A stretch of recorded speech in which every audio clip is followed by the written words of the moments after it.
Vamos tratar agora em mais detalhes sobre cada um dos principais operadores do sistema financeiro nacional, sobre os bancos, a diferença entre bancos comerciais, bancos de investimento, bancos múltiplos, bancos de desenvolvimento, e também sobre outras instituições que fazem parte da parte de operação, que colocam a mão na massa, digamos assim, dentro da estrutura do sistema financeiro nacional no Brasil.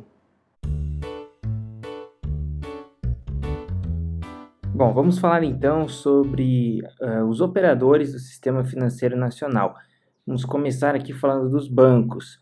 Quando a gente fala em bancos, normalmente nos vem à mente os bancos comerciais, mas eles são apenas um dos tipos. Então, começando aqui sobre os bancos comerciais, eles são os bancos que mantêm relações com clientes. De forma prática, a gente pode entendê-los como os bancos que possuem agências. Estes são os grandes bancos, eles entram aqui com essa parte de banco comercial e eles recebem depósitos à vista. O que isso significa? Depósitos à vista a gente pode entender como a conta corrente. Então, quando você abre conta em um banco comercial, você tem a possibilidade de ter uma conta corrente. Isso é o banco recebendo depósitos à vista dos seus clientes. Tá? E então os bancos comerciais têm a possibilidade de depósitos à vista e fazem relações comerciais. Os bancos de investimento, eles apenas recebem depósitos a prazo, ou seja, você não vai conseguir ter uma conta corrente em um banco de investimento. Mas você consegue, por exemplo, comprar um CDB, investir em um CDB de um banco de investimento, que os CDBs você pode entender como depósitos a prazo, são instrumentos que o banco tem de tomar empréstimo, digamos assim, dos seus clientes. Então, do ponto de vista do banco, é o banco tomando empréstimo, e do ponto de vista do investidor, é o investidor investindo, do cliente, né? É um investimento, é o cliente investindo o seu dinheiro e o banco paga uma taxa por isso. Tá? Então, os bancos de investimento, eles têm essa característica de depósitos a prazo, entenda por CDBs, e também de investimentos. Os bancos múltiplos, eles são bancos que possuem mais de uma função, ou seja, eles podem tanto ser banco comercial quanto banco de investimento. A maior parte, aliás, todos os grandes bancos comerciais que a gente falou, esses grandes bancos que a gente vê agências por aí, que a gente possui conta corrente neles, eles têm também o papel de banco de investimento. Então, eles têm essas duas frentes, são bancos comerciais e bancos de investimento. É incomum você ter um banco comercial que não seja banco de investimento, mas existem bancos de investimento que não são bancos comerciais. Os bancos de desenvolvimento, eles são bancos com um foco específico de fomento a determinados setores da economia. O grande player dos bancos de desenvolvimento a nível nacional é o BNDES. Ainda nos bancos de desenvolvimento, a gente tem o governo atuando principalmente via BNDES com o propósito de desenvolver determinados setores da economia. Então, por exemplo, ele pode, via Banco Nacional de Desenvolvimento, via BNDES, oferecer taxas mais atrativas para determinados setores da economia com o propósito político, digamos assim, de desenvolver, de fomentar o desenvolvimento desses setores econômicos. Outras instituições financeiras que temos são a Caixa Econômica Federal. Ela é só uma, em termos práticos, no Brasil temos apenas uma, Caixa Econômica Federal. Ela é muito similar a um banco, mas ela possui algumas características próprias e exclusivas. Então, a Caixa Econômica Federal, ela também recebe depósitos à vista, assim como os bancos comerciais. Ela também tem relações comerciais com seus clientes, tem agências, só que ela tem algumas funções específicas. Então, ela trabalha auxiliando o governo em alguns projetos sociais, principalmente isso entra toda a parte do sistema financeiro de habitação e de financiamentos, né, que passa pela Caixa Econômica Federal, financiamentos imobiliários, e também ela trabalha com algumas funções específicas junto ao governo, que a gente pode citar aqui o caso do FGTS e também do PIS/PASEP, que é todo ele gerido, né, controlado, administrado pela Caixa Econômica Federal.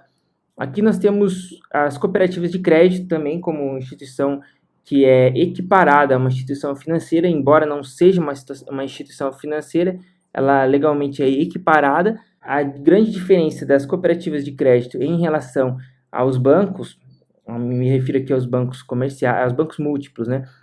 É que a cooperativa de crédito ela é formada por uma associação de pessoas.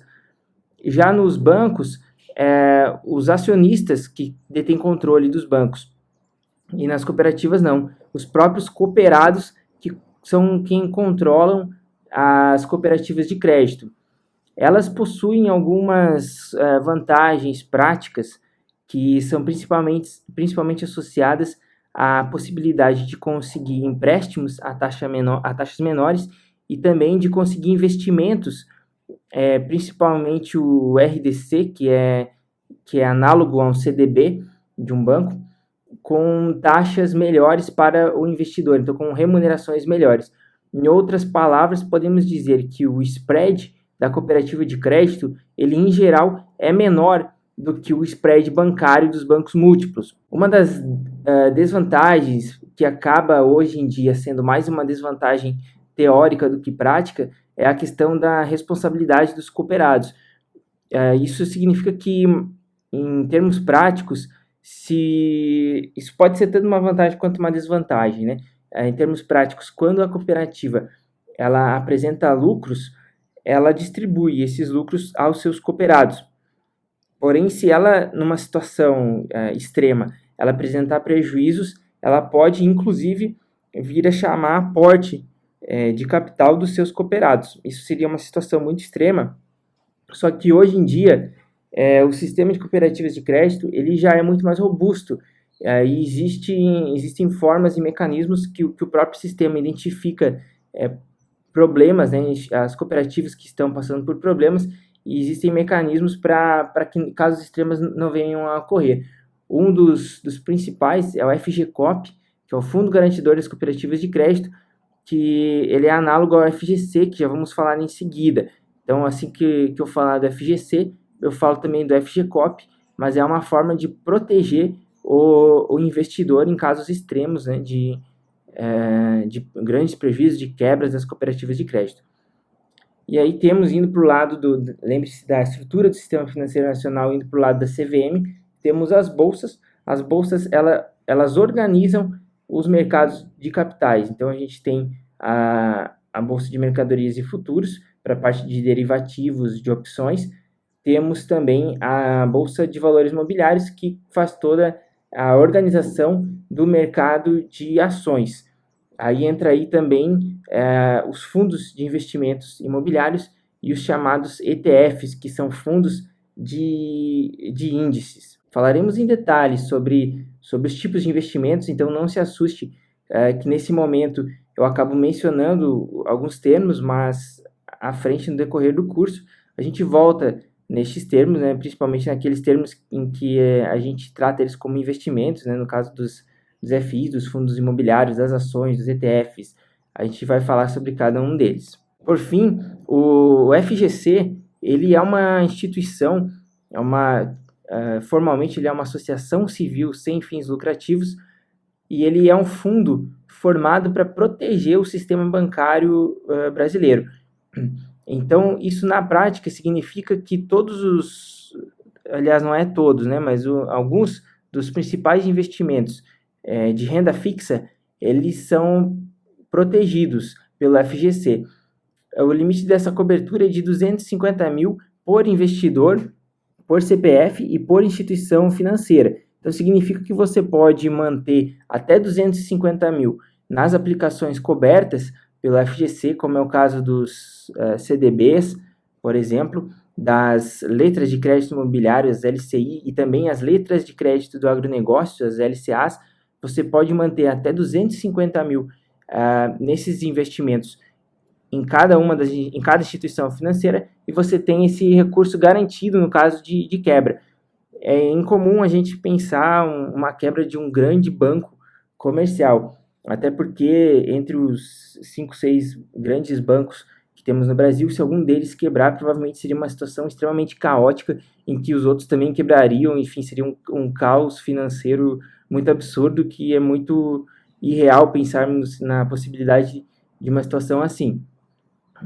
Mas existem bancos menores, principalmente bancos de investimento, e existem sim um outro caso em que o FGC chegou a ser acionado. Em todos os casos em que o FGC foi acionado, a devolução do dinheiro ela ocorreu de forma relativamente rápida. Eu não tenho informação de algum processo que tenha levado mais de 2 meses para que o dinheiro estivesse de volta nas mãos do investidor, e esse dinheiro ele vem inclusive com a remuneração. Vale lembrar que se o investidor aplica exatamente 250 mil, ele não vai ter de volta a remuneração excedente esses 250 mil. Então recomenda-se não chegar exatamente nesse teto, mas deixar uma margem, porque os próprios rendimentos vão fazer com que o capital aumente. Então é bom trabalhar com uma margem em torno de, 220, 230 mil, dependendo do período, e se caso vir a acontecer uma situação assim, que felizmente tem se tornado algo cada vez menos, um caso que cada vez menos ocorre na prática, mas que o investidor continue sendo coberto.